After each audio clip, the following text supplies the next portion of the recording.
Salam kanalımızın değerli izleyiciler, bugün size Xırdalanda 119 marşrutundan 200 metr məsafədə, 596 marşrutundan 50 metr məsafədə 2 otaqlı belə bir gözəl həyəti var. Qiymət yəni möhtəşəm. 29.000 manat. Həyəti gördünüz. Sanuzel. Ev yaşayış deyil. Həyəti görürsünüz. Normal ölçüyə. Normaldir ha? Ha, oturdum oğlum. Normal ölçüyə. Ha, həyətdə var mı qiyməti? Burada gələn kimi bizi mətbəx hissəsi qarşılayır gördüyünüz kimi. Burada ise bizim yatak otağı. Burada ise bizim bir tane güzel zalımız.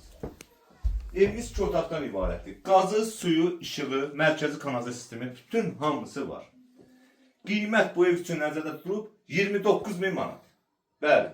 Al, ver 300 manat. Marşrut məsafəsi. 119'dan 200 metr, 596 50 metr. Sağ olun, var olun. Haradaydı? Xırdalanda. Oraya göstərdin? Allah.